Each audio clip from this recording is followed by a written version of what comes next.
எல்லோருக்கும் வணக்கம். Welcome back voice of galaxy. என்னோட கதைக்கு போகிறதுக்கு முன்னாடி நம்ம சேனலை பார்க்குறவங்களாம் சப்ஸ்கிரைப் பண்ணுங்க, அப்படியே பெல் ஐக்கானையும் கிளிக் பண்ணுங்க. வாங்க இன்னையோட கதைக்கு போகலாம். அந்த ஆடம்பரமான வீட்டில் லிவிங் ரூமில் அங்கு கவிதாவின் அப்பா ராமநாதன் கையில் நியூஸ் பேப்பர் ஒன்றை வைத்துக்கொண்டு அதை படித்து கொண்டிருந்தார். வயது ஒரு 45 50க்குள் இருக்கும்.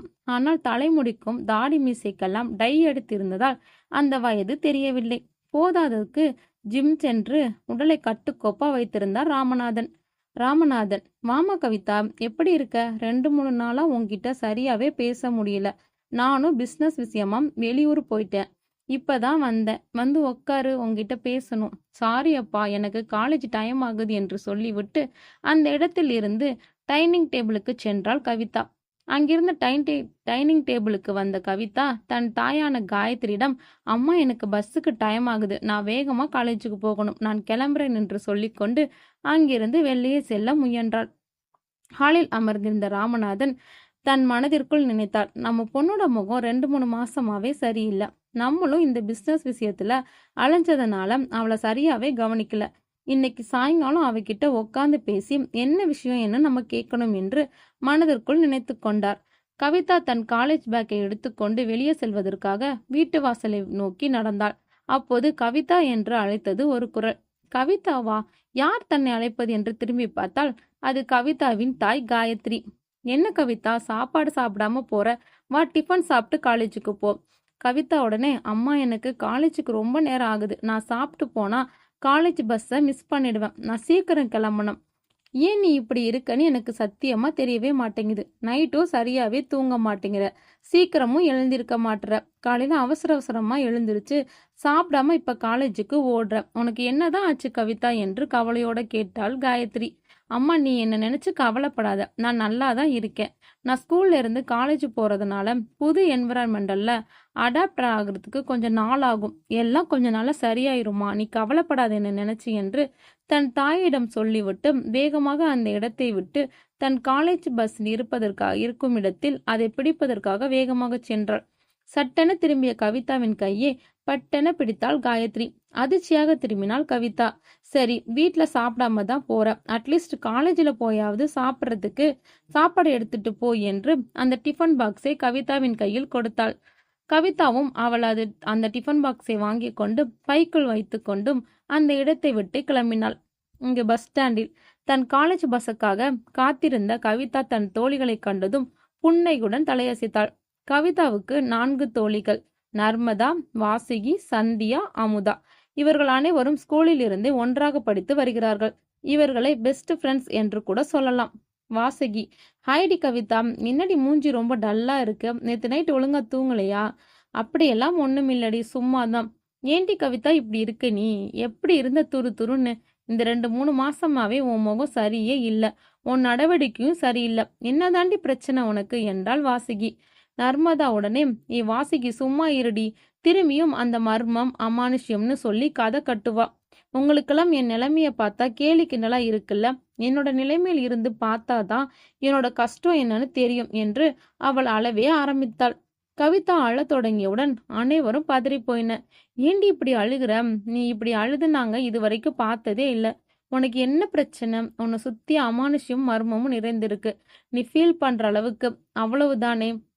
நீ எதுவும் பயப்படாத, நாங்க எப்பவுமே உன் கூட இருக்கிறோம். அது மட்டும் இல்ல, இனிமேல் நைட்டும் உன் வீட்டுல வந்து நாங்க எல்லாரும் தங்குறோம். என்னடி சொல்றீங்க என்று நர்மதா தன் தோழிகள் அனைவரிடம் கேட்டாள்.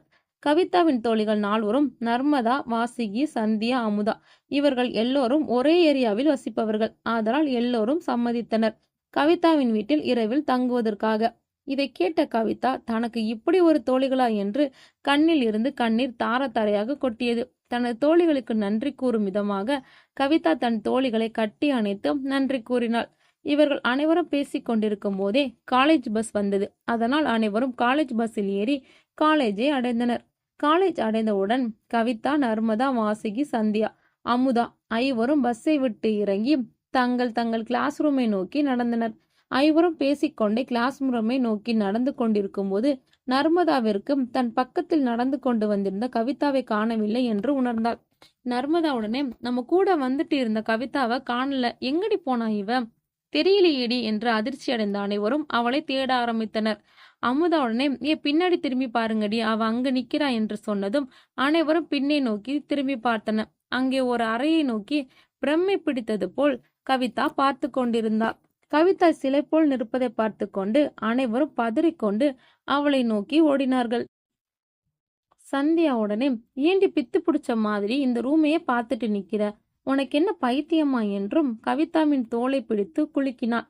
கவிதாவும் உயிரற்ற பொம்மை போல் அந்த இடத்தையே பார்த்து கொண்டும் கோபத்தை இருந்தால் இவர்கள் கத்துவது கவிதாவுக்கு கொஞ்சம் கூட கேட்காது போல் அந்த அறையையே உத்து பார்த்து கொண்டிருந்தாள். கோபம் தலைக்கேறிய கவிதாவின் தோழியான சந்தியா கவிதாவை தன் பக்கம் திருப்பி அவள் கன்னத்தில் ஊங்கி பலார் என்று ஒரு அறை விட்டாள். வலி தாங்க முடியாமல் கவிதா ஆ என்று கத்தினாள். அவளின் கத்தல் சத்தம் கேட்ட பிறகுதான் அனைவருக்கும் உயிரே வந்தது. அமுதா உடனே ஏண்டி எங்களை இப்படி பாடா படுத்துற, நீ எதுவும் பேசாம இப்படி எங்கேயோ பார்த்த உடனே எங்களுக்கு உயிரே போயிடுச்சு, நாங்க என்னென்னமோ யோசிக்க ஆரம்பிச்சிட்டோம், உன்னை ஒரு நல்ல டாக்டர்கிட்ட தான் கூட்டிட்டு போகணும்னு நினைக்கிறேன். கவிதா தன் பழைய நிலைக்கு வந்த பிறகுதான் கவிதாவின் தோழிகளான நர்மதா, வாசுகி, சந்தியா, அமுதா அனைவரும் அமைதி அடைந்தனர். வகுப்புக்கான முதல் மணி அடித்ததும் அனைவரும் அங்கிருந்து கவிதாவை இழுத்து கொண்டு தங்கள் கிளாஸ் ரூமிற்கு வந்து அடைந்தனர்.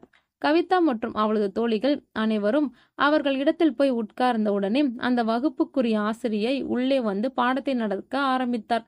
ஆனால் கவிதாவும் பிசிக்கலி பிரசன்ட் மென்டலி ஆப்சென்ட் என்கிற சொல்லிற்கு ஏற்ப நடந்து கொண்டாள். கணக்கு வகுப்பு நடந்து கொண்டிருந்தது. கணக்கு ஆசிரியை கணக்கில் உள்ள ஃபார்முலாவை எல்லோருக்கும் சொல்லிக்கொண்டும் கேள்விகளை கேட்டுக்கொண்டும் இருந்தார்.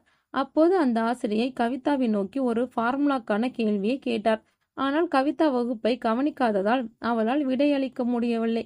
கோபமடைந்த ஆசிரியரும் கவிதாவை பார்த்து, உங்க பிரின்சிபல் போர்ஷன் முடிக்கணும்னு எங்களை டெய்லி திட்டிட்டு இருக்காரு, நீங்க என்னடானா பாடத்தை கவனிக்காம வெளியே எங்கேயோ வேடிக்கை பார்த்துட்டு இருக்கீங்க, உனக்கு மனசுல உங்க அப்பா பெரிய பணக்காரரு, நீ ஸ்கூல் ஃபர்ஸ்ட்ன்னு மனசுல நினப்பு, முதல்ல அந்த எண்ணத்தை அழி, இப்படியே போனா உன்னால இன்ஜினியரிங்கை கம்ப்ளீட் பண்ணவே முடியாது என்று திட்டி அவளை வகுப்பறையை விட்டு வெளியே போகச் சொன்னாள் அந்த ஆசிரியை.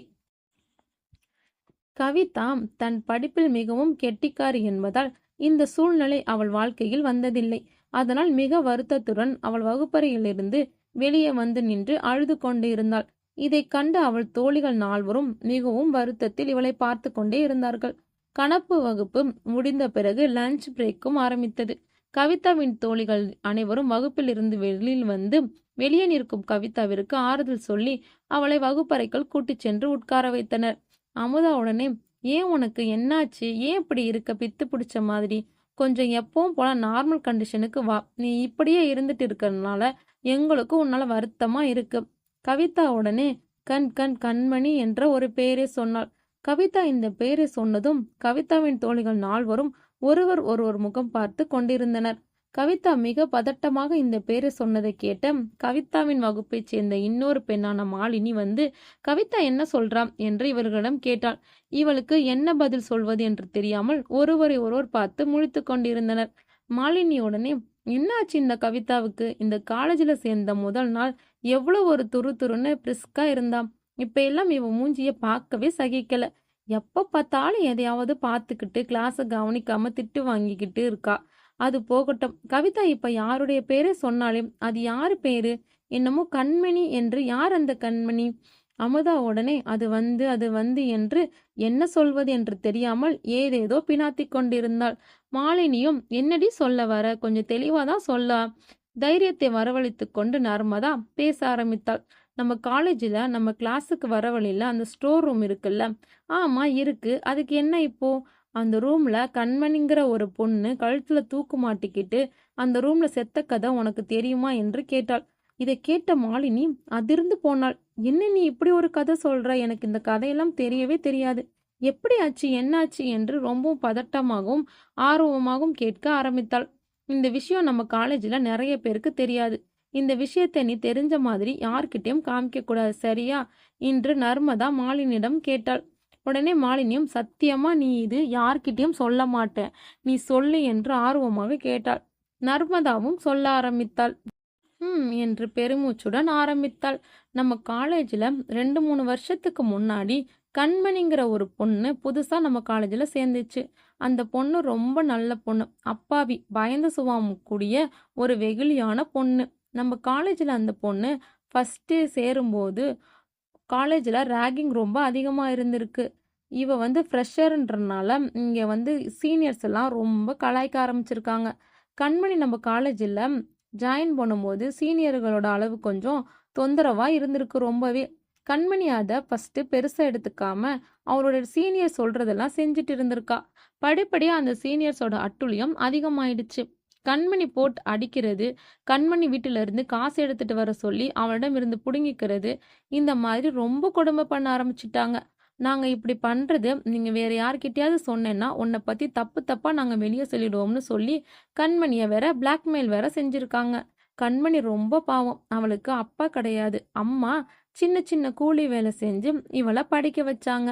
கண்மணிக்கு அவன் அம்மா கிட்ட இந்த விஷயத்த சொல்லி அவங்கள வருத்தப்பட வைக்கிறதுக்கு அவளுக்கும் விருப்பம் இல்ல.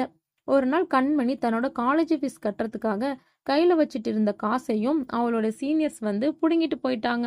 அதனால ரொம்ப மன வருத்தம் அடைந்த கண்மணி அவளோட காலேஜ் முடிஞ்சு எல்லாரும் போனதுக்கு அப்புறமா அவளோட கிளாஸ் ரூம்லயும் அவளோட துப்பட்டாவை கழட்டி ஃபேன்ல மாட்டி தூக்குல தொங்கி அங்கேயே இறந்துட்டா. மறுநாள் காலையில தான் அவ தூக்கு மாட்டி இறந்த விஷயம் அவ காலேஜ்ல உள்ள எல்லாத்துக்குமே தெரிய வந்திருக்கு. கண்மணி தூக்குல தொங்குனதுனால நம்ம காலேஜுக்கும் நிறைய பிரச்சனை வந்துச்சு. ஆனா எல்லாத்தையும் காசு கொடுத்து சால்வ் பண்ணிட்டாங்க. கண்மணி இருந்த அந்த ரூம்ல கிளாஸ் ரூமை தான் யூஸ் பண்ணிட்டு இருந்தாங்க. ஆனா கொஞ்ச நாள்லயும் அந்த கிளாஸ்ல உள்ளவங்க எல்லாருமே சில அமானுஷ்யமான விஷயங்களை ஃபீல் பண்ண ஆரம்பிச்சாங்க. அதாவது திடீர்னு புக்கு கீழே விழுறது, எங்கிருந்து விசித்திரமான சத்தம் வருது, யாரோ தன் முடிய பிடிச்சு இழுக்கிறது, இந்த மாதிரி பல அமானுஷ்யான விஷயங்கள் நடக்கிறதுனால அந்த கிளாஸ்ல உள்ள ஸ்டூடெண்ட்ஸ் எல்லாம் போய் பிரின்சிபல்கிட்ட கம்ப்ளைண்ட் பண்ண ஆரம்பிச்சிட்டாங்க. அந்த ஸ்கூல் மேனேஜ்மெண்ட் பயந்து பெரிய பெரிய மந்திரவாதிகள் எல்லாம் கூட்டிட்டு அந்த ரூமுக்கு ஒரு பூஜை பண்ணி அந்த ரூமை ஒரு ஸ்டோர் ரூமா ஆக்கிட்டாங்க. இதுதான் அந்த கண்மையோட கதை என்று கூறி முடித்தாள் நர்மதா. மாலினி அதை கேட்டதும், அந்த ஸ்டோர் ரூம் பின்னாடி இவ்ளோ பெரிய கதை இருக்கா? எனக்கு தெரியாம போச்சே. ஆமா, அந்த சீனியர்ஸோட கதை என்ன ஆச்சு? அந்த சீனியர்ஸ் எல்லாம் ரொம்ப விசித்திரான முறையில் மர்மமா இறந்துட்டாங்களாம். கண்மணிய ராகிங் பண்ணிட்டு இருந்த ஒரு சீனியர் கூட இப்போ உயிரோடவே இல்ல. இதை கேட்ட மாலினிக்கும் தூக்கி வாரி போட்டுச்சு. வேர்த்து கொட்ட ஆரம்பித்தது. இந்த ஸ்டோர் ரூமுக்கு பின்னாடி இருக்கிற மர்ம கதையை கேட்டுட்டு இன்னைக்கு நைட் நான் எப்படி தூங்க போறேனே தெரியலையே. அந்த ஆண்டவனுக்கு தான் வெளிச்சம். இவர்கள் பேசிக்கொண்டு இருக்கும் போதே வகுப்புக்குள் ஆசிரியர் வந்து விட்டதால் அனைவரும் தங்கள் இருக்கை தேடி போய் உட்கார்ந்து கொண்டனர். ஒரு வழியாக அன்றைய நாள் முடிந்தது. கவிதாவும் அவளது 4 தோழிகளும் காலேஜ் பஸ்க்காக காலேஜ் என்ட்ரன்ஸில் காத்து கொண்டிருந்தார்கள். பஸ் வந்தவுடனே எல்லோரும் பஸ்ஸில் ஏறி கவிதா மற்றும் அவளது 4 தோழிகளும் அவரவர் வீட்டில் போய் சேர்ந்தார்கள். கவிதா வீட்டிற்குள் நுழைந்ததும் அவனின் அப்பா ராமநாதன் கவிதாவை அவர் முன் இருக்கும் சோஃபாவை காட்டி அமரச் சொன்னார். கவிதாவும் அப்பா முன் அமர்ந்தாள். ராமநாதன், கவிதா, உன்கிட்ட நான் என்னைக்குமே அப்பா மாதிரி நடந்துக்கிட்டதில்ல. ஒரு நல்ல ஃப்ரெண்டு மாதிரி தான் நடந்துக்கிட்டேன்னு நினைக்கிறேன். உன்னோட முகம் சில நாட்களாவே சரியில்லை. உனக்கு என்னதான் பிரச்சனை? காலேஜில் ஏதாவது டீச்சரால பிரச்சனையா, இல்லை ஏதாவது பசங்களோட பிரச்சனையா? என்னவா இருந்தாலும் என்கிட்ட தைரியமா சொல்லு. எந்த பிரச்சனை ஆனாலும் நான் சால்வ் பண்றேன். உனக்காக நான் நிக்கிறேன் என்றார். கவிதாவும், அப்பா, எனக்கும் எந்த விதமான பிரச்சனையும் இல்லை. இந்த காலேஜ் எனக்கு புதுசு. இதுக்கு முன்னாடி நான் ஸ்கூல்ல இருந்தேன். இப்ப காலேஜ் மாறினதால இது புது என்விரான்மெண்டல். என்னை அடாப்ட் பண்ணிக்கிறதுக்கு கொஞ்சம் டைம் ஆகும். எல்லாம் சரியா போயிடும் அப்பா.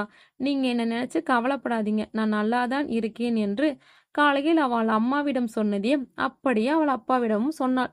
கவிதா சொன்னதை கேட்டதும் தன் பெண்ணிற்கு எந்த விதமான பிரச்சனையும் இல்லை என்று ராமநாதனும் நிம்மதியடைந்தார். இரவு 7 மணி. கவிதா தன் போனில் இன்ஸ்டாகிராம் பார்த்து கொண்டிருக்கும் போது அவள் காதருகில் யாரோ அவள் பேரை கிசுகிசுப்பது போல் சத்தம் கேட்டதும் அவள் காது இரண்டையும் இருக்க பொத்திக் கொண்டும் கண்களை மூடிக்கொண்டாள் கவிதா.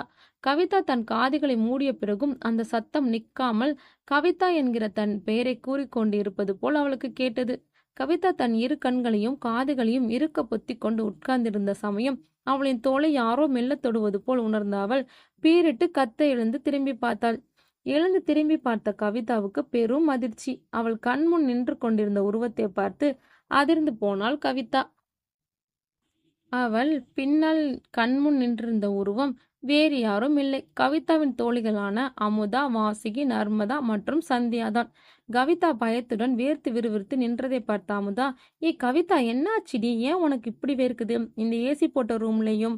சந்தியா உடனே, கவிதா நீ நினைச்சு கவலைப்படாத, எதை நினைச்சு பயப்படவும் செய்யாத. அதுதான் நாங்க வந்துட்டோம்ல. இனிமேல் உனக்கு எந்த ப்ராப்ளம் வந்தாலும் உனக்காக நாங்க நிப்போம்.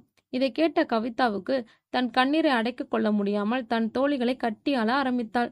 உங்கள மாதிரி ஒரு தோழி கிடைக்க நான் கொடுத்து வச்சிருக்கணும் என்று தேம்பி தேம்பி அழுதாள். எல்லோரும் அவளை சமாதானம் செய்து அவளை உட்கார வைத்தனர். இவர்கள் அனைவரும் பேசிக் கொண்டிருக்கையில் கவிதாவின் ரூம் டோர் தட்டப்பட்டது. அந்த சத்தம் கேட்ட கவிதா சென்று அந்த டோரை திறந்து பார்த்தால் கவிதாவின் கண் முன்னே நின்றிருந்தாள் கவிதாவின் தாய் காயத்ரி. கவிதாவின் தாய் காயத்ரி தோழிகளுக்காக கண்ணாடி டம்ளரில் பழ ஜூஸை நிரப்பிக் கொண்டு வந்திருந்தாள். காயத்ரி உள்ளே வந்து கவிதாவின் தோழிகளான சந்தியா, அமுதா, நர்மதா, வாசுகி இவர்கள் அனைவருக்கும் ஜூஸை கொடுத்தாள். எல்லோரும் டம்ளரை வாங்கி கையில் வைத்துக்கொண்டு ஜூஸை அருந்தினர். எல்லாரும் எப்படி இருக்கீங்க, படிப்பெல்லாம் எப்படி இருக்குது என்று கவிதாவின் தோழிகளிடம் கேட்டார்.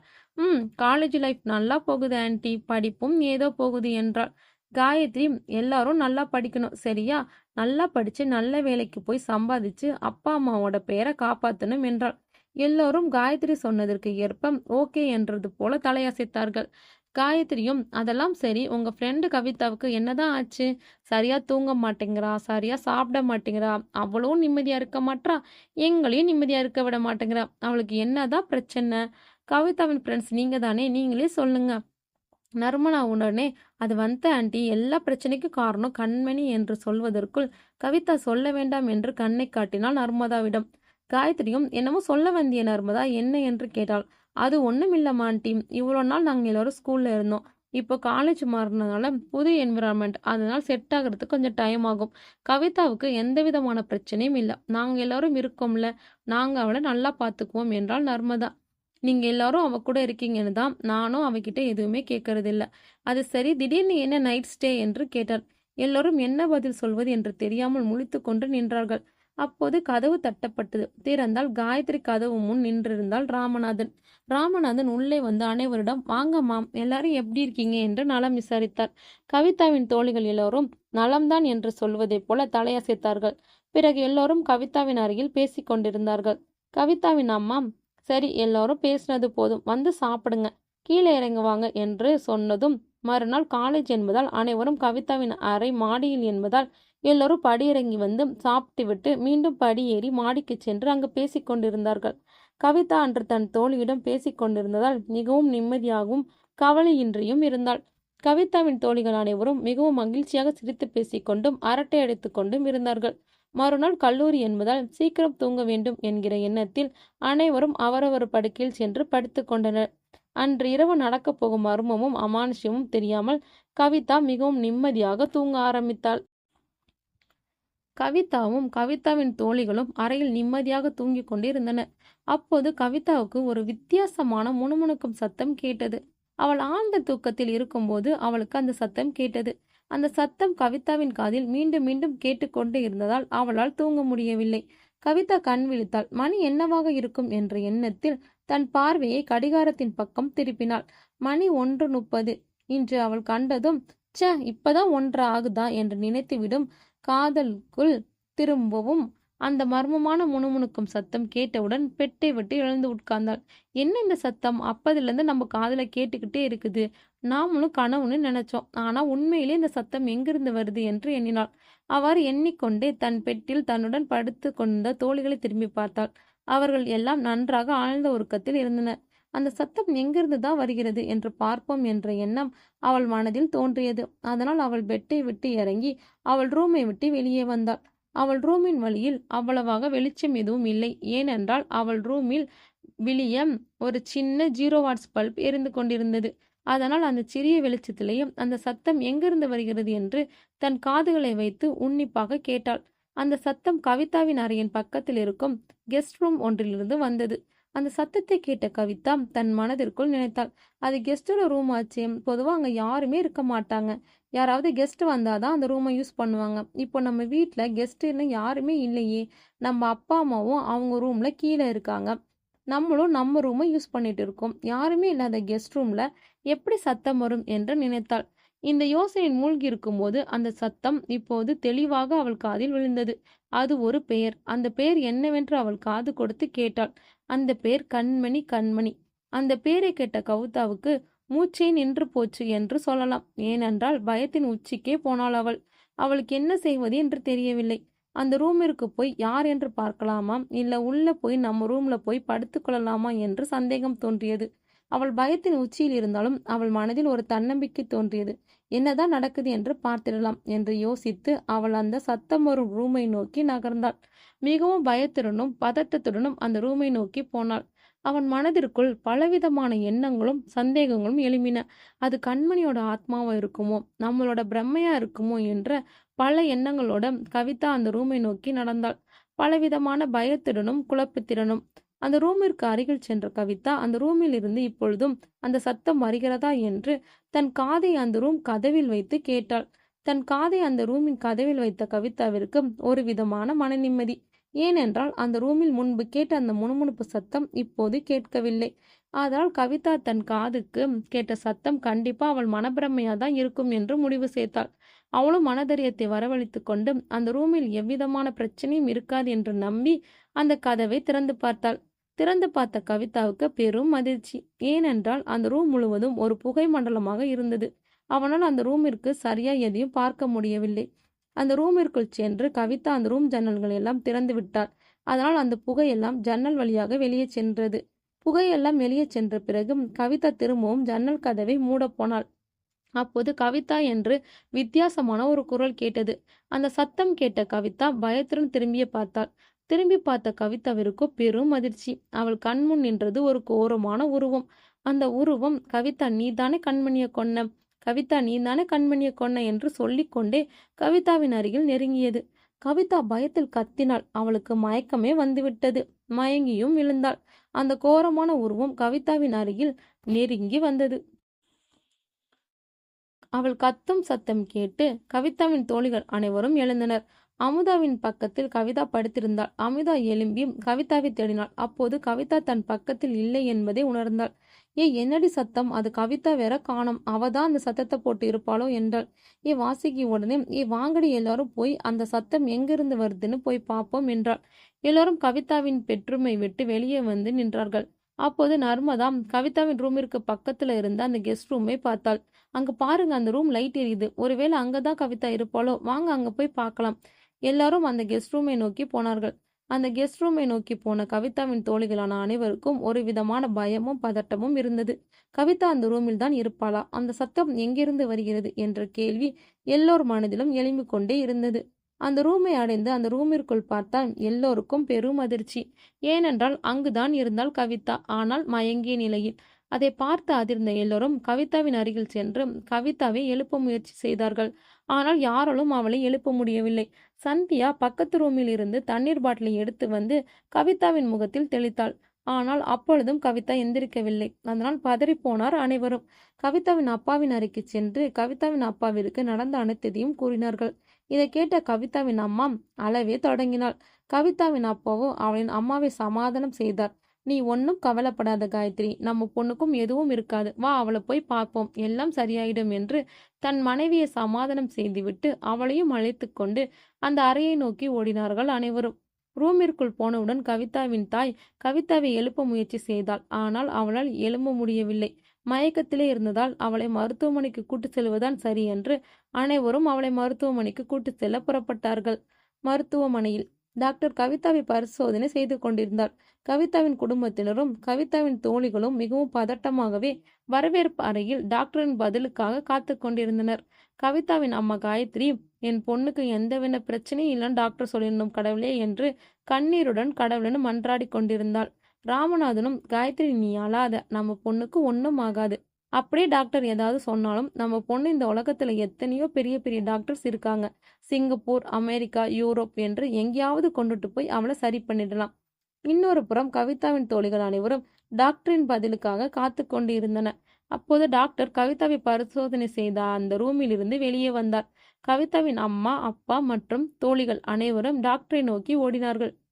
டாக்டர் என்னாச்சு என்று மிகவும் பதட்டமாக கேட்டார் ராமநாதன். டாக்டர் கவிதாவுக்கு ஒண்ணுமில்லையே என்று மிகவும் பதட்டமாக கேட்டாள் நர்மதா.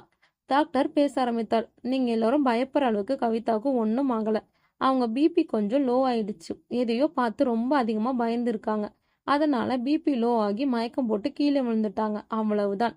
கவிதா ரொம்ப ஸ்ட்ரெஸ்டா இருக்காங்க. இதுவே தொடர்ந்து இருந்துச்சுன்னா அவங்களோட மனநிலைக்கு ரொம்ப பெரிய பாதிப்பாயிரும். அதனால அவங்கள நல்லா பத்திரமா பார்த்துக்கோங்க. கவிதாவுக்கு கொஞ்சம் மெடிசன் எழுதி கொடுத்துருக்கேன். அதை நர்ஸிடம் வாங்கிக்கோங்க. நம்ம ஹாஸ்பிட்டலோட மெடிக்கல் ஷாப் கீழே தான் இருக்கு. அங்க போய் அந்த மருந்துங்களை வாங்கிக்கோங்க என்று சொன்னார் டாக்டர். ராமநாதனும், என்னது கவிதாவுக்கு ட்ரெஸ்ஸா? அவ ட்ரெஸ் ஆகுற அளவுக்கு அவ வாழ்க்கையில எந்த பிரச்சனையும் இல்லை டாக்டர். சரி டாக்டர், நாங்க என்னன்னு அதை பார்க்குறோம். நாங்க இப்போ கவிதாவை போய் பார்க்கலாமா என கேட்டார். டாக்டரும், நாங்க அவங்களுக்கு கொஞ்சம் மெடிசன்ஸ் கொடுத்துருக்கோம்.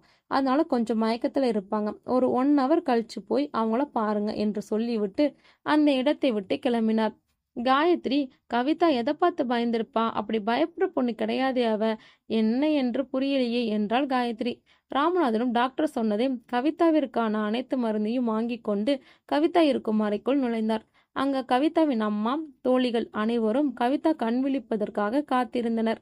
அப்போது அந்த ரூமிற்கு வந்த நர்ஸ் ராமநாதன் வாங்கி வந்த மருந்து பையை வாங்கி அதில் கவிதாவிற்கு கொடுக்க வேண்டிய மருந்தை எடுத்து அவளுக்கு ஏறிக்கொண்டிருந்த ட்ரிப்ஸில் செலுத்தினார். கவிதாவின் அப்பாவும், நர்ஸ் மேடம், என் பொண்ணு எப்போ கண் விழிப்பாம்? டாக்டர் கொடுத்த மாத்திரையில டோசேஜ் ஒரு 10 நிமிஷத்துல குறைஞ்சிடும். ஸோ உங்க பொண்ணு ஒரு 10 மினிட்ஸ்ல எழுந்திரிச்சிருவாங்க. அவங்க எழுந்ததுக்கு அப்புறம் அவங்கள ரொம்ப தொந்தரவு செய்யாதீங்க. அவங்க நல்லா ரெஸ்ட் எடுத்தாதான் அவங்க உடம்புக்கு நல்லது என்று கூறிவிட்டு அந்த ரூமை விட்டு வெளியேறினார். 10 நிமிடம் கழித்து கவிதா தன் கண்களை மெல்ல மெல்ல திறந்து பார்த்தாள். அதை பார்த்து சந்தோஷமடைந்த அனைவரும் கவிதாவை படுத்திருந்த பெட்டை நோக்கி நெருங்கினார்கள். காயத்ரி, அம்மாடி கவிதா, எப்படிடா இருக்க? இப்போ உடம்பு எப்படிடா இருக்கு? உனக்கு என்னதாண்டா ஆச்சு நேத்து நைட்டு, சொல்லுமா என்றாள். ராமநாதன் உடனே, ஏன் காயத்ரி இப்படி பண்ற? நர்ஸ் தான் சொன்னாங்கல்ல அவளை தொந்தரவு செய்யக்கூடாதுன்னு சொல்லி. என்னால முடியல. என் பொண்ணு இப்படி ஹாஸ்பிட்டல்ல பெட்ல படுத்திருக்கிறது என்னால பார்க்க முடியல. அவ ஒரு காய்ச்சல் என்றால் கூட சுருண்டு படுக்க மாட்டா. எப்பவுமே துரு துருன்னு எல்லாரையும் வம்பிழுத்துட்டு சந்தோஷமா திரிஞ்சிட்டு இருந்த பொண்ணு இப்படி ஹாஸ்பிட்டல்ல பெட்ல என்னால நிஜமாவே பார்க்க முடியல என்று அழுதாள். எனக்கு உன் நிலைமை புரியுது காயத்ரி. எல்லோருக்கும் எல்லாமே நடக்கும். நல்லதும் நடக்கும், கெட்டதும் நடக்கும். அதையெல்லாம் ஏத்துட்டு வாழ்வதுதான் மனிதனின் வாழ்க்கை என்று காயத்ரிக்கு ஆறுதல் கூறினாள் ராமநாதன். கவிதாவின் தோழிகள் அனைவரும் அவள் அருகில் நின்று தலையை வருடி கொண்டிருந்தார்கள். அம்மா, அப்பா என்று கூறி தன் தோழிகளை பார்த்து புன்னகைத்தாள் கவிதா. அம்மாடி கவிதா, இப்போ உடம்புக்கு பரவாயில்லையாடா? ஏதாவது ஜூஸ் குடிக்கிறியா? நான் போய் வாங்கிட்டு வரவா என்று கேட்டார் ராமநாதன். எனக்கு எதுவும் வேண்டாப்பா, எனக்கு பசி எடுக்கல. எனக்கு ஏதாவது வேணும்னா நான் கேட்கிறேன், அப்புறம் வாங்கிட்டு வாங்க என்றாள். அப்போது வாசியும் கவிதாவை பார்த்து கேட்டாள், என்னடி ஆச்சு நேத்து நைட்டு? உனக்கு என்னதான் நடந்துச்சு என்று. அது அது என்ன சொல்றதுன்னே தெரிலடி. இதோ கனவு மாதிரி இருந்துச்சு. நான் ரூம்ல நல்லா தூங்கிட்டு இருந்தேன். அப்போ ஒரு வித்தியாசமா முணுமுணுக்கிற சத்தம், அது என் பேர் சொல்ற மாதிரி இருந்துச்சு. அதனால என்னால சரியா நைட்டு தூங்கவே முடியல. கண்ணு முழிச்சு பார்த்தா மணி 1:30. நீங்க எல்லாரும் நல்லா தூங்கிட்டு இருந்தீங்க. என்னால அந்த சத்தத்தால தூங்கவே முடியல. சரி, உங்களை எழுப்பாம பார்த்தா எனக்கு அதுக்கு மனசும் வரல. சரி, அந்த சத்தம் என்னதான் பார்க்கலான்னு நானே மனசுல தைரியத்தை வரவழைச்சிட்டு போனேன். அங்க போய் பார்த்தா ஒரே புகைமூட்டம். அந்த புகை எங்க இருந்து தான் வந்துச்சுன்னு எனக்கே தெரியல. சரி அப்படின்னு சொல்லிட்டு உள்ள போய் லைட்டை போட்டுட்டு ஜன்னலெல்லாம் திறந்து விட்டேன். அந்த புகை வெளியே போகட்டும்னு சொல்லி. என் பின்னாடி யாரோ என் காதுக்கு பக்கத்துல வந்து கவிதா கவிதா என்று முணுமுணுக்க சத்தம் கேட்டுச்சு. அந்த சமயம் இதை வேகமாக துடிக்க ஆரம்பிச்சிச்சு. என் மனசுல பயம் உச்சத்துல போச்சு. நானும் மெல்லமா திரும்பி பார்த்தேன். என் கண் முன்னாடி ஒரு கோரமான உருவம். முகமெல்லாம் சிதைந்து போய் தலைவிரி கோலமா. இப்ப நினைச்சா கூட எனக்கு அது ஒரு பயங்கரமான உணர்வை தருது. என்னால அந்த பயத்துல இருந்து இன்னுமே வெளிவர முடியல. கவிதா சொன்ன அனைத்தையும் கதைகளையும் கேட்டவுடன் ராமநாதன் பேச ஆரம்பித்தார். கவிதா, என்ன சொல்ற நீ? நம்ம வீட்டுல அமானுஷ்யமா? அதுக்கெல்லாம் வாய்ப்பே கிடையாது. நீ எந்த காலத்துல இருக்கல? இந்த காலத்துல போய் பேய் பிசாசு அமானுஷ்யம்னு உளர்ற. நீ படிச்ச பொண்ணு, நீயுமா இந்த பேய் பிசாசு எல்லாம் நம்புற? என்னால் நம்பவே முடியல கவிதா. அப்பா, நான் பொய் சொல்லலப்பா, நம்புங்க. அது கற்பனை எல்லாம் ஒன்றும் இல்லை, உண்மையிலே நடந்துச்சுப்பா. சரி கவிதா, நீ இப்போ ரெஸ்ட் எடு. நம்ம இந்த விஷயத்த போய் வீட்டில் பேசிக்கலாம். ஹாஸ்பிட்டல்ல வேணாம். கவிதா ரெஸ்ட் எடுக்கட்டும், நம்ம வெளியே போகலாம் என்று காயத்ரியையும் அவர்கள் தோழியையும் அழைத்து கொண்டு வெளியே வந்தார் ராமநாதன். என்னங்க, நம்ம பொண்ணு பேய் அமானுஷன் என்னென்னமோ சொல்றான். எனக்கு ஒண்ணுமே புரியல. கவிதா இப்படி பயப்படுற பொண்ணு கிடையாது. சின்ன வயசுல நம்ம பயம்படுத்தினா கூட நம்மளையே கேலி செய்வான். அப்படிப்பட்ட கவிதா இப்படி இருக்கிறது என்னால் நம்பவே முடியல என்றாள். எனக்கும் அந்த சந்தேகம் இருக்கு. நம்ம பொண்ணு இந்த மாதிரி பயப்படுற பொண்ணு கிடையாது. இதுக்கு பின்னாடி ஏதோ ஒரு மர்மம் இருக்கு. ராமநாதன் பேசிக் கொண்டிருப்பதை கேட்ட கவிதாவின் தோழிகள் அனைவருக்கும் ஒருவித பதட்டமாக இருந்தது. அந்த இரவு ஹாஸ்பிட்டலில் அன்று இரவு ஹாஸ்பிட்டலில் கவிதாவுடன் தங்குவதற்காக அவளது அப்பா ராமநாதனும் தோழிகளான அமுதா, வாசுகி இருவரும் அவர்கள் பெற்றோரின் அனுமதியுடன் தங்கினர். நிறைய பேர் ஹாஸ்பிட்டல் தங்குறதுக்கு அனுமதி கிடையாததால் கவிதாவின் அம்மாவும் தோழியான சந்தியா மற்றும் நர்மதா அவரவர் வீட்டிற்கு கிளம்பினார்கள். அன்று கவிதா காலை முதல் மாலை வரை நன்றாக தூங்கியதால் அவளுக்கு இரவில் தூக்கமே வரவில்லை. அவளும் புரண்டு புரண்டு பார்த்து தூங்க முடியாததால் சரி ஒரு வாக் போவோம் என்று மனதிற்குள் நினைத்து கொண்டு அந்த பெட்டில் இருந்து இறங்கி வெளியே போனாள். வெளியே வந்து பார்த்த கவிதாவுக்கு பெரும் அதிர்ச்சி. ஏனென்றால் வெளியே அங்க யாருமே இல்லை. சற்று பயத்துடனே கவிதா நம்ம திரும்பி உள்ள போய் பெட்லேயே படுத்துக்கலாமா என்று யோசித்தாள். யோசித்து கொண்டிருந்த அந்த சமயம் அவள் பின்னால் யாரோ அவள் பின் நின்று கொண்டு பலமாக மூச்சு விடுவது போல் தோன்றியது. அவள் முதுகில் சூடான மூச்சு காற்று பட்டது. பயத்தின் உச்சிக்கே போன கவிதா சட்டென திரும்பி பார்த்தாள். திரும்பி பார்த்த கவிதாவுக்கு பெரிய அதிர்ச்சி. ஏனென்றால் அவள் வீட்டில் கெஸ்ட் ரூமில் பார்த்த அதே கோரமான ரத்தம் அடைந்த முகம் கொண்ட உருவம். அதை பார்த்த கவிதாவோ பயத்தின் உச்சிக்கே போய் கண்களை மூடி காதுகளை பொத்திக் கொண்டு பீரிட்டு கத்தினாள். அவள் கத்தல் சத்தம் கேட்டதும் ரூமில் தூங்கிக் கொண்டிருந்த கவிதாவின் அப்பாவான ராமநாதன் மற்றும் அந்த ஹாஸ்பிட்டலில் உள்ள நர்ஸ் அனைவரும் ஓடி வந்தனர் கவிதாவிடம். கவிதா தன் கண்களையும் காதுகளையும் இறுக்க மூடிக்கொண்டு தரையில் பயந்த நிலையில் உட்கார்ந்து கொண்டிருந்தாள். அங்கு ஓடி வந்த கவிதாவின் அப்பாவும் அந்த ஹாஸ்பிட்டலில் வேலை பார்க்கும் நர்ஸும் கவிதாவை அவள் ரூமில் பெட்டில் கொண்டு செல்ல உதவினர். என்னம்மா ஆச்சு கவிதா உனக்கு? ஏன் இப்படி கத்துற என்று கேட்டாள். நான் அந்த உருவத்தை திரும்பியும் பார்த்தேன். நான் வீட்டில் பார்த்தேன்ல அதே உருவம் என்று உளறினாள். நர்ஸ் ராமநாதனை பார்த்து, சார் நான் இப்படி பேசுறேன்னு நீங்க தப்பா நினைக்காதீங்க. உங்க பொண்ணு கொஞ்சம் ஏதோ சைக்கலாஜிக்கலா பாதிக்கப்பட்டிருக்காங்க. ஒரு நல்ல சைக்காட்ரிஸ்டா போய் பாருங்க என்றாள். அதுக்கு ராமநாதன் மிகவும் கோபமாக, அப்போ என் பொண்ணுக்கு பைத்தியம் பிடிச்சிருக்கும் சொல்ல வரீங்களா என்று கேட்டார். ஐயோ சார் நான் அப்படி சொல்ல வரல என்று சொல்வதற்குள் ராமநாதன் நர்ஸின் பேச்சை நிறுத்தி, எல்லாம் எங்களுக்கு தெரியும், உங்க வேலையை பாருங்க என்று அவரை அங்கிருந்து வெளியே அனுப்பினார். கவிதா உனக்கு ஒன்றும் இல்லம்மா, நீ நல்லா ரெஸ்ட் எடு. டாக்டர் மருந்தெல்லாம் கொடுத்துருக்காங்கல்ல, உனக்கு நல்லா தூக்கம் வரும். நல்லா தூங்கி நல்லா சாப்பிட்டு ரெஸ்ட் எடு, எல்லாம் சரியா போயிடும் என்று ஆறுதல் கூறிவிட்டு கவிதாவை படுக்க வைத்தார். ராமநாதன் கவிதாவை படுக்க வைத்த பிறகு கவிதாவின் தோழிகள் இருவரும் அந்த அறையில் இல்லை என்பதை உணர்ந்ததால் இவங்க 2 பேரும் எங்க போனாங்க என்று மனதிற்குள் நினைப்பதற்குள் அந்த ரூம் டோர் திறக்கப்பட்டது. அந்த ரூமிற்கு வந்தார் கவிதாவின் தோழிகள் இருவரும். அவர்களை பார்த்த ராமநாதன், எங்க போனீங்க இவ்வளோ நேரம், உங்களை காணோம் என்றார். கவிதாவின் தோழிகள், இல்லை அங்கிள், இது புது இடம் இல்லை, அதான் தூக்கம் வரல, அதான் ஒரு சின்ன வாக்கிங் மாதிரி போலான்னு ஹாஸ்பிட்டல் கீழே இருக்கிற பார்க்குக்கு போனோம் என்றார். அதை கேட்ட ராமநாதன் அவ்விருவர் மேலும் ஒரு விதமான சந்தேகம் ஏற்பட்டது. அவர்களை சந்தேக பார்வையோடு பார்த்தார் ராமநாதன். ராமநாதன் பார்வையில் சற்று தயக்கத்தோடு அமுதா, என்னாச்சு அங்கிள் கவிதாவுக்கு? நம்ம ரூமுக்கு வெளியே நர்ஸ் எல்லாரும் கவிதாவோட பெயரை சொல்லி ரொம்ப பதட்டமா பேசிட்டு இருந்தாங்க, அதனாலதான் கேட்கிறேன், என்னாச்சு அவளுக்கு? கவிதா நல்லா தானே இருக்கா என்று கேட்டாள். கவிதா திரும்பியும் பயத்துல கத்துனா, அதனாலதான் என்றார் ராமநாதன். என்னங்கள் சொல்றீங்க? கவிதா திரும்பியும் பயத்துல கத்துனாளா என்று கவலையோடு கேட்டாள் வாசுகி. நீங்க ஒன்றும் கவலைப்படாதீங்க அங்கிள், நாங்க கவிதா பக்கத்துல இருந்து அவளை பத்திரமா பார்த்துக்கிறோம் என்றார்கள் இருவரும். அவ்விருவர் பேச்சை கேட்ட ராமநாதன் சரி என்பதை தலையாட்டி விட்டு அங்கிருந்து நகர்ந்தார். மறுநாள் காலை டாக்டர் கவிதாவை பரிசோதனை செய்த பிறகு ராமநாதனை பார்த்து கேட்டார், என்ன சார், நேற்று உங்க பொண்ணு நைட்டு ஏதோ பார்த்து பயந்து கத்துனாங்களாமே என்று. ஆமாம் சார் என்று வருத்தத்துடன் கூறினார் ராமநாதன்.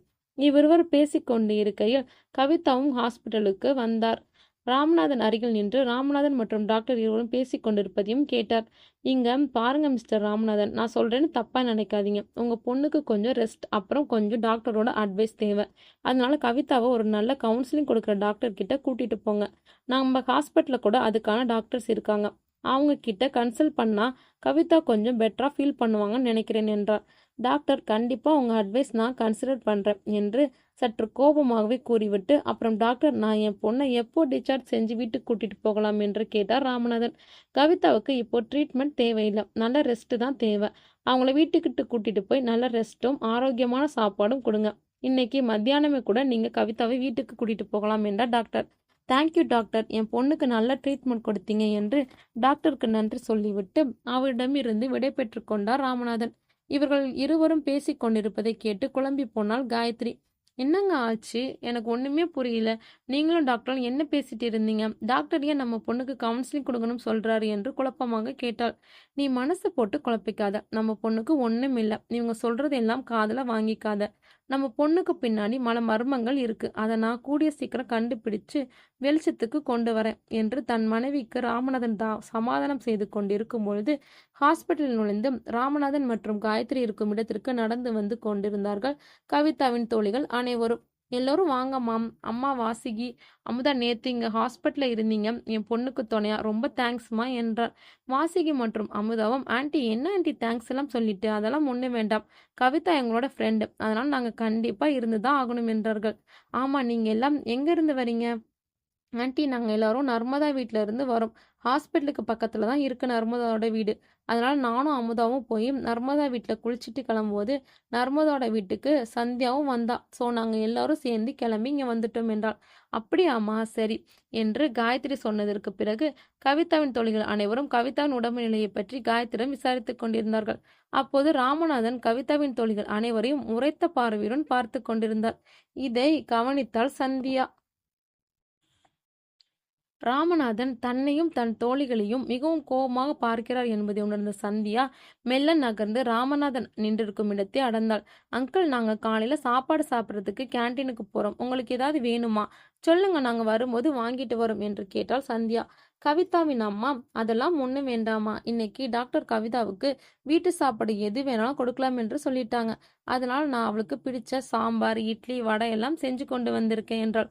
உங்களுக்கும் சேர்த்து எல்லாம் கொண்டு வந்திருக்கேன். நீங்களும் வாங்க, ஒன்னா சேர்ந்து சாப்பிடலாம் என்றாள் காயத்ரி. அதற்கும் அவர்கள் சரி என்பது போல் தலையாட்டினாள். சந்தியா ராமநாதின் கோபமான பார்வைக்கு காரணம் என்ன என்று குழப்பத்தில் அந்த இடத்தை விட்டு தன் தோழிகளையும் அழைத்து கொண்டு வெளியே போனாள். ராமநாதன் மிகவும் கோபமாக அவர்கள் செல்வதை பார்த்து கொண்டிருந்த காயத்ரி, என்னங்க அந்த பிள்ளைங்களை பார்த்து இப்படி முறைக்கிறீங்க என்றால். அதற்கு ராமநாதன், எனக்கு ஒரு சந்தேகம் இருக்கு. அது மட்டும் நான் நினைச்ச மாதிரி இருந்துச்சுன்னா அப்புறம் உங்ககிட்ட அந்த விஷயத்த பத்தி சொல்றேன் என்றார். கவிதாவுக்கு இவங்கள மாதிரி ஒரு ஃப்ரெண்ட்ஸ் கிடைக்க நிஜமாவே கவிதா கொடுத்து வச்சிருக்கணுங்க. இவங்க எல்லாம் கவிதாவுக்கு ஃப்ரெண்ட்ஸ் இல்லை, அதுக்கும் மேல யார் இந்த காலத்துல இப்படி வந்து ஃப்ரெண்ட்ஸ் கூட துணைக்கி இருப்பாங்க? சொந்தக்காரங்களாம் இப்படி இருக்க மாட்டாங்க. இவங்க எல்லாரும் நல்ல பொண்ணுங்க. யாரை பற்றியும் குறை சொல்ல முடியாத சொக்க தங்கம் என்று காயத்ரி சொல்லி கொண்டிருக்கும் போதே ராமநாதன் எதையோ பற்றி யோசித்துக் கொண்டிருந்தார். ஏங்க, எதை பத்தி இவ்வளோ சீரியஸா யோசிச்சிருக்கீங்க என்று கேட்டாள் காயத்ரி. ஒண்ணுமில்ல, வா உள்ள போய் நம்ம பொண்ணு எழுந்துட்டாளான்னு பார்ப்போம் என்று காயத்ரியை கூட்டிக் கொண்டு கவிதாவின் அறைக்கு சென்றார் ராமநாதன். நர்ஸின் அறிவுரையின்படி கவிதாவிற்கு காயத்ரி உணவை கொடுத்தாள். கொடுத்துவிட்டு ராமநாதனும் காயத்ரியும் சாப்பிட்டார்கள். கவிதாவின் தோழிகள் கேண்டீன் போவதாக சொல்லிவிட்டு அங்கே போகாமல் ஹாஸ்பிட்டல் இருக்கும் பார்க்கிற்கு சென்றார்கள். அமுதா உடனே, என்னடி சந்தியா, சாப்பிட போலான்னு சொல்லிட்டு இந்த பார்க்குக்கு கூட்டிட்டு வந்திருக்க? ஏய், நான் நேற்று நைட்ல இருந்தே சரியாவே சாப்பிடல. வாங்கடி போய் சாப்பிடலாம் என்று எல்லாரையும் அழைத்தாள் வாசுகி.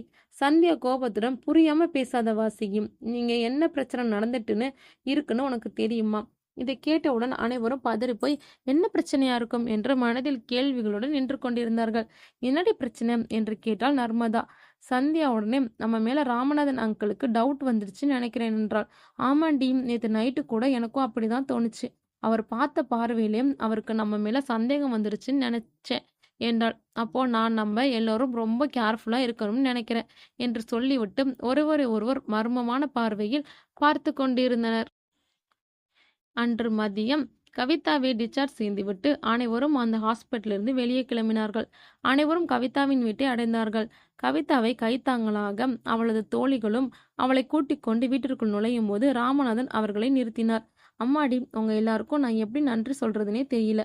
நீங்க செஞ்ச உதவி ரொம்ப பெருசு. யார் இந்த காலத்துல அதுவும் பொண்ணுங்க இப்படி ஃப்ரெண்ட்ஸுக்காக வந்து அலைய மாட்டாங்க. ஆனா நீங்க ரொம்ப நிறைய உதவி செஞ்சிருக்கீங்க. அதுக்காக ரொம்ப நான் நன்றி கடன் பட்டிருக்கேன். நீங்களும் வீட்டுக்கு போகாம கவிதாக்காக அங்க இங்க அலைஞ்சிட்டு இருக்கீங்க. அதான் நாங்க இப்ப வீட்டுக்கு வந்துட்டோம்லடா. நீங்க உங்க வீட்டுக்கு போங்க. நாங்க கவிதாவை நல்லபடியா பாத்துக்கிறோம் என்றார் ராமநாதன். காயத்ரியும், ஆமாண்டா, அங்கிள் சொல்றது சரிதான். நீங்களும் ரொம்ப டயர்டா இருப்பீங்க. வீட்டுக்கு போய் ரெஸ்ட் எடுங்க என்றார். நர்மதாவும், இல்ல அங்கிள், பரவாயில்ல. கவிதா கூட கொஞ்ச நேரம் நாங்க இருந்துட்டு போறோம். அட, அங்கிள் தான் சொல்றாரு இல்லம்மா என்ற அவர்கள் அனைவரையும் ராமநாதன் காரில் தன் டிரைவரிடம் சொல்லி எல்லோரையும் அவங்கவுங்க வீட்டுல பத்திரமா இறக்கி விட்டு வரும்படி டிரைவரிடம் சொல்லி அனைவரையும் அனுப்பி வைத்தார். அன்று இரவு கவிதாவும் கவிதாவின் பெற்றோர்கள் இருவரும் சேர்ந்து டைனிங் டேபிளில் ஒன்றாக அமர்ந்து இரவு உணவை சாப்பிட்டுக் கொண்டிருந்தார்கள்.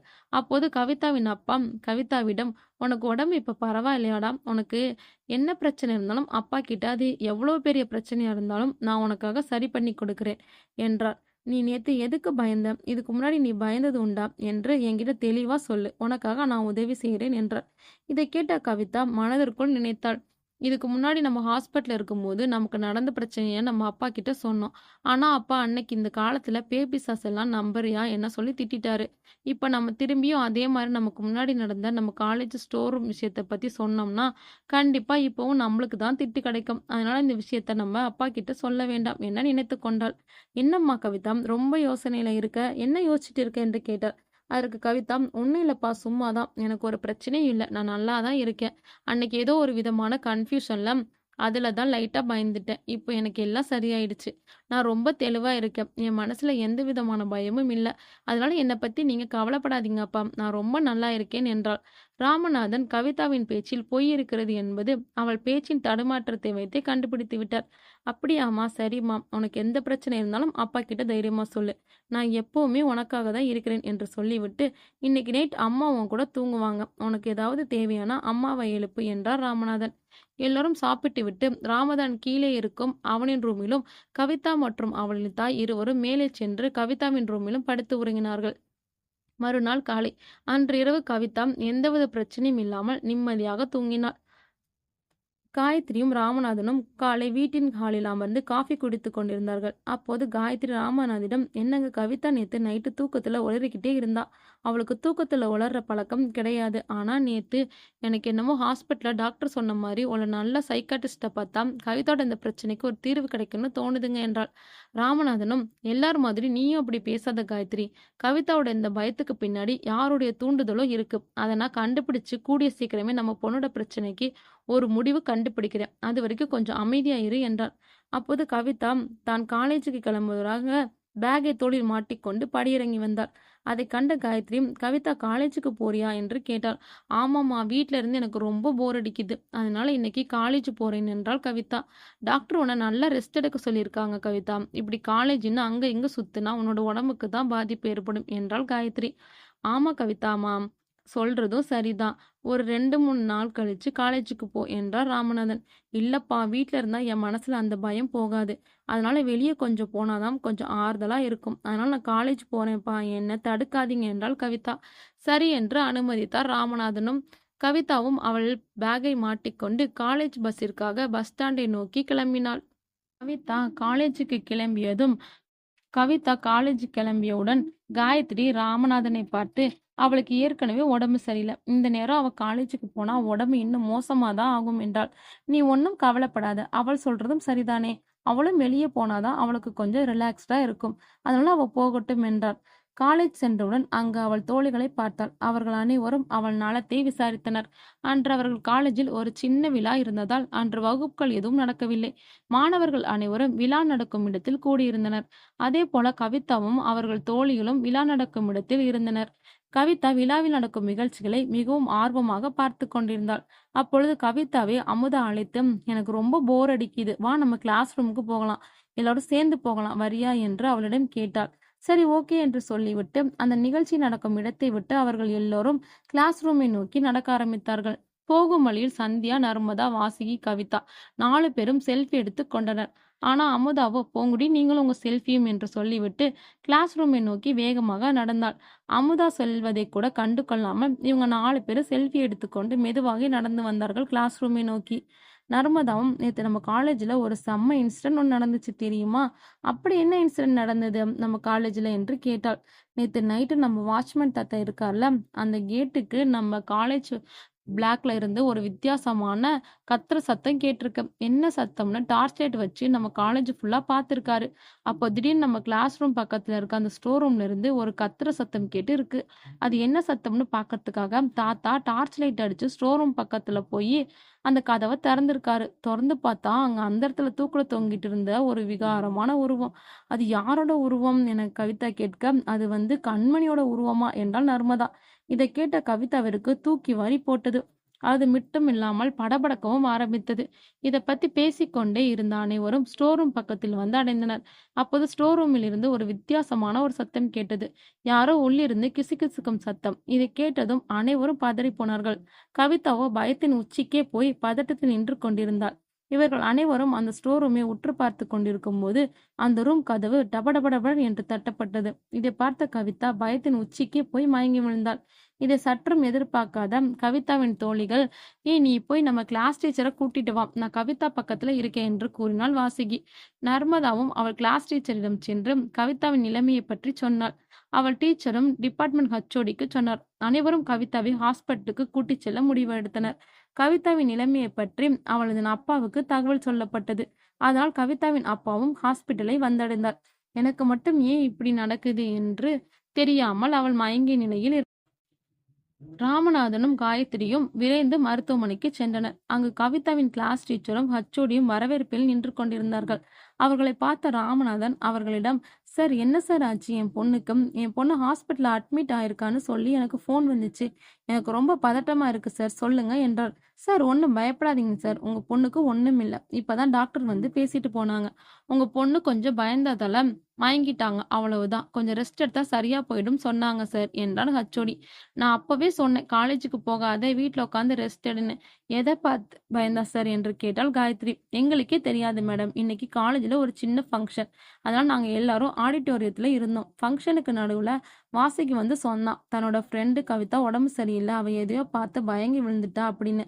அதனால நாங்க என்ன பண்றது தெரியாம ஹாஸ்பிட்டல் கூட்டிட்டு வந்து அட்மிட் பண்ணிட்டோம் என்றார் கவிதாவின் கிளாஸ் டீச்சர். இதை கேட்ட ராமநாதன் சிறு சந்தேகத்துடன், கவிதா பயந்து மயங்கி விழுந்துட்டான்னு சொன்னீங்கல்ல, அப்ப அவ கூட யார் இருந்தா என்று கேட்டார்.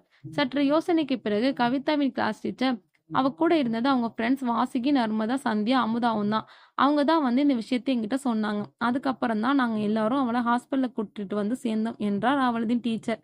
இதை கேட்ட ராமநாதன் தன் புருவத்தை உயர்த்தி கண்களை விரித்து கோவமாக, ஆமா கவிதோட ஃப்ரெண்ட்ஸ் அவங்க எல்லாம் எங்க என்று கேட்டார். டாக்டருக்கு சில மருந்துகளை எழுதி கொடுத்திருக்காரு, அதை வாங்க அவங்க எல்லாரும் சேர்ந்து மெடிக்கல் ஷாப்புக்கு போயிருக்காங்க, இப்ப வந்துருவாங்க என்றார் கிளாஸ் டீச்சர். கவிதாவை எப்போ டீச்சர் செய்யலாம்னு சொல்லியிருக்காங்க டாக்டர் என கேட்க, அவளுக்கு டெஸ்ட் எடுத்த போது அதனால 1 ஹவர்ல ஹாஸ்பிட்டல் ஃபார்மாலிட்டிஸ் எல்லாம் முடிச்சிட்டு கவிதாவை கூட்டிட்டு போயிடலாம்னு டாக்டர் சொன்னாரு என்றார் கிளாஸ் டீச்சர். அந்த சமயம் கவிதாவின் தோழிகள் அனைவரும் மருந்தை வாங்கி கொண்டு கவிதாவின் டீச்சர், ஹச்ஓடி இவர்கள் இருக்கும் இடத்தை நோக்கி வந்தடைந்தார்கள். ராமநாதனை பார்த்த கவிதாவின் தோழிகள் என்ன சொல்வது என்று தெரியாமல் பயந்து வேர்த்து விறுவிறுத்து நின்றிருந்தார்கள். இவர்களை பார்த்த ராமநாதன் முரட்டு குரலுடன், என் பொண்ணு நீங்க எல்லாம் சேர்ந்து என்ன பண்ணீங்க என்று கேட்டார். அப்போது காயத்ரி, ஏங்க இந்த பிள்ளைங்களை எல்லாம் எதுக்கு திட்டுறீங்க? நம்ம பொண்ணு தான் திமிரு பிடிச்சு காலேஜுக்கு வந்தா, வீட்டுல உட்காந்து ரெஸ்ட் எடுக்க சொல்லி எவ்வளவு சொல்லியிருப்போம். அவ வீட்டுல ரெஸ்ட் எடுக்காம காலேஜுக்கு வந்ததுனாலதான் அவளுக்கு இந்த நிலைமை. அதுக்கு இந்த பிள்ளைங்களை என்ன பண்ணுவாங்க பாவம் என்றாள். அப்போதும் கவிதாவின் ரூமில் இருந்து ஒரு பெரிய நர்ஸ் வந்து கவிதாவோட பெற்றோர்கள் யார் என்று கேட்டார். ராமநாதன் முன் வந்தார். சார், இந்த டாக்குமெண்ட்ல உங்களோட ஒரு சைன் வேணும். இது ஒரு சின்ன ஃபார்மாலிட்டிக்காக தான். கவிதா பில் பேலன்ஸ் கொஞ்சம் இருக்கு, அதை மட்டும் கட்டிட்டு அவங்கள இங்கிருந்து கூட்டிட்டு போகலாம் என்றார் நர்ஸ். அந்த டாக்குமெண்ட்ல சைன் செய்துவிட்டு ஹாஸ்பிட்டல் கட்ட வேண்டிய காசை கட்டிவிட்டு கவிதாவை அழைத்து கொண்டு ராமநாதனும் காயத்ரியும் அவள் தோழிகளும் கவிதாவின் காரில் அமர செய்தார்கள். அப்போது கவிதாவின் தோழிகளை பார்த்த ராமநாதன், நீங்களும் வீட்டுக்கு வாங்கம்மா என்று சொன்னார். இல்ல அங்கிள், பரவாயில்ல, பஸ் ஸ்டாண்ட் பக்கத்துல தான் இருக்கு, நாங்க எல்லாரும் பஸ் பிடிச்சு வீட்டுக்கே போயிடும் என்றார்கள். கவலைப்படாதீங்கம்மா, நம்ம கார் பெரிய கார் தான், உங்க எல்லாத்துக்குமே இடம் நல்லாவே பத்தும்.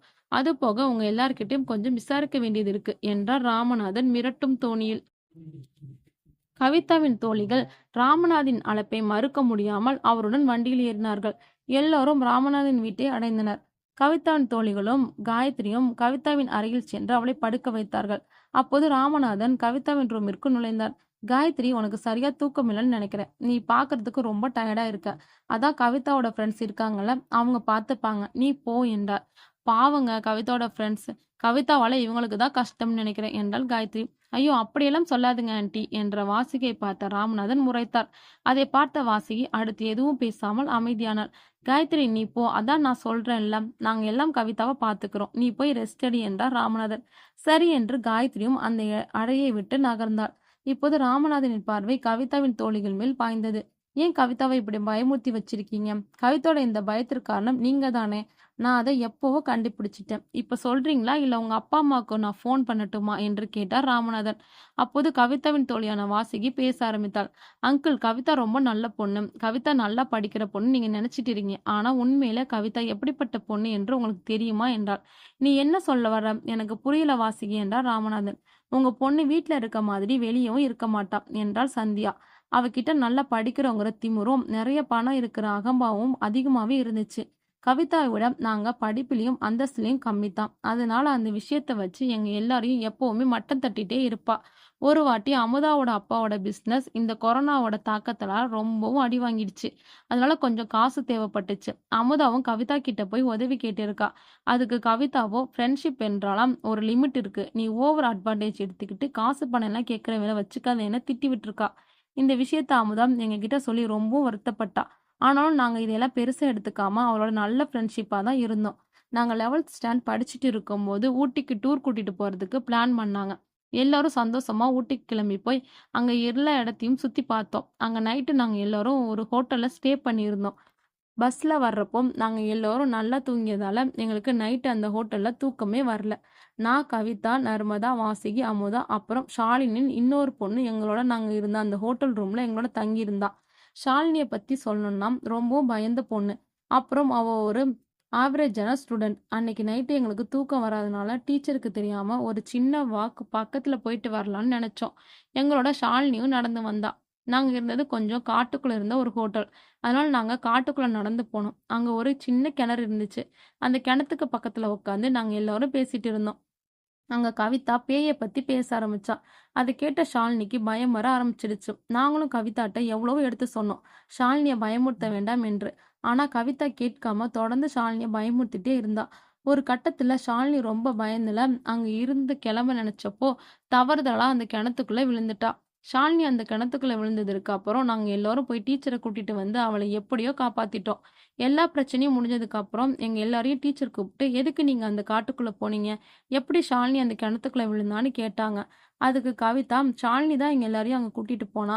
அப்புறம் அங்க வெளிச்சம் இல்லாதனால ஷாலினி தெரியாத்தனமா அந்த கிணத்துக்குள்ள விழுந்துட்டான்னு" சொன்னா. கவிதா நல்லா படிக்கிற பொண்ணுங்கிறனாலயும் எங்க ஸ்கூல்ல கவிதா மேல ஒரு நல்ல மதிப்பு இருந்துச்சு.